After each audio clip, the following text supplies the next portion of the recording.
Hi everyone, welcome back to the Navigant Credit Union Broadcast Center. I'm GoLocal News Editor Kate Nagel. Thanks for joining us this Tuesday afternoon for News and Politics. We'd like to thank Jennifer Lawless, former Democratic congressional candidate and professor of political science at UVA, for coming on, as well as Ed Tarnowski with the Young Republicans here in the College Republican Federation of Rhode Island.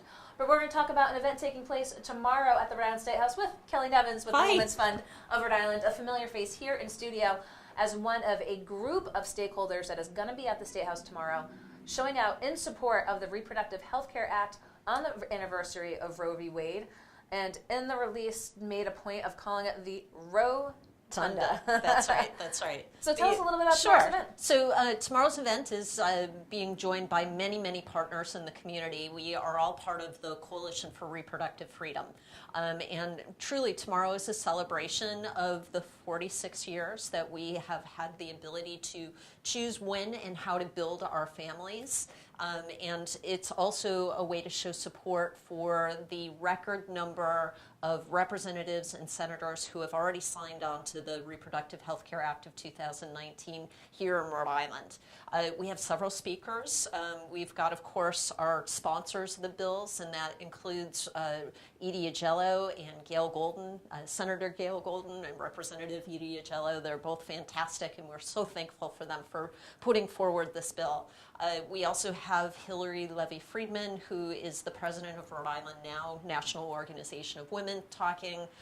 We have Nerva LaFortune, who will be representing the Providence City Council, which actually supported this bill in their chambers last week. So we're really excited to have all these speakers. And we've had folks in here to talk about the Reproductive Health Care Act a number of times as well, but talk about it in the context of the national level, how it would affect Rhode Island. Sure. So people are probably aware that this current administration has made a promise or a threat, if you will, to try and reverse Roe versus Wade.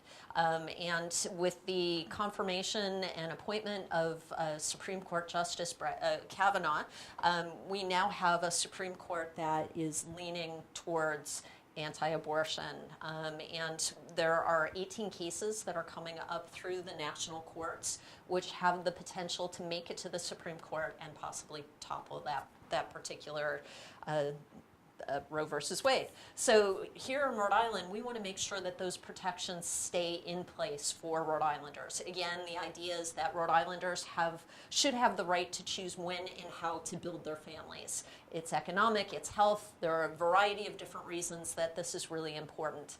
Now is the time to pass this particular bill. We want to see it made into law into Rhode Island so that we have protections regardless of what happens at the national level. So I'm assuming you're encouraging folks to turn out tomorrow. Absolutely, yeah. For this event. Yeah, the celebration's going to take place, again, in the Rotunda at the State House at 3 p.m. The speakers will be coming on board. We'll have lots of cheers and support for the bill, and our goal is to get that bill to the floor this year to get it voted on. And of course, that's just the kickoff. There'll be a number of opportunities if the bill does move forward that you'll be looking for that public support to be coming out to the State House. And not the least of which is we want to invite people to start preparing their testimony in support of this bill, because once it comes up for hearing, we need to hear your voices up at the State House. Well, again, a number of groups are going to be up there tomorrow. We'll provide all information from you. But as we have you here in studio, just a couple of updates for the Women's Fund of Rhode Island. Want to talk about let's talk about grants, and let's talk about the Policy Institute. Sure. So part of what the Women's Fund does is we invest in women and girls, and we do that through research, advocacy, grant making, and strategic partnerships designed to advance gender equity in Rhode Island. So you heard grant making in there. We've actually opened up our grant making window, and we will be giving out up to 5 $10,000 grants before the end of 2019 to other groups that are advancing gender equity. You can find information on our website at wfri.org/grant-making. Or if you just go to our website, you can find the link there. We're accepting grant applications through March 15th, and we're also inviting people from the public who are interested in being grant reviewers to reach out, because we actually use community grant reviewers to help advise us on which grants we should move forward. Very good. And then, of course, you're also looking for some support in the community for for your Women's Policy Institute. Yes, so we have a cornerstone program of the women called the Women's Policy Institute, and this program is a 9-month fellowship program that teaches women specifically on how bills are made into laws. During the program, each cohort chooses a topic that they want to see addressed up at the State House. They design a campaign around it, they find sponsors in the legislature, and hopefully what they're working on can be made into a law.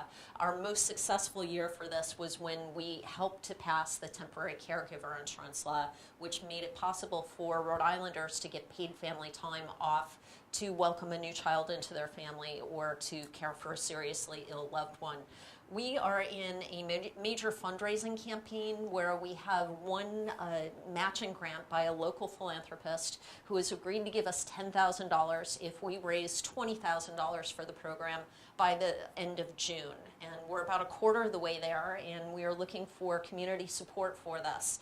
Our people who've gone through the program have actually gone on to continue to advocate for community change. Many of them have run for office successfully, and we would like to see that happen moving forward. Well, I'm glad we had you in again to give us a little update as to what to expect tomorrow up at the State House and as well from the Women's Fund of Rhode Island moving forward. So Kelly Nevins, thank you for taking Always the a time to pleasure. come in. And thank you for watching. We'll be back here tomorrow with Laura Afonso at 3 o'clock talking food and drink. And I'll be back here at 4 p.m. in the Navigant Credit Union Broadcast Center. I'm GoLocal News editor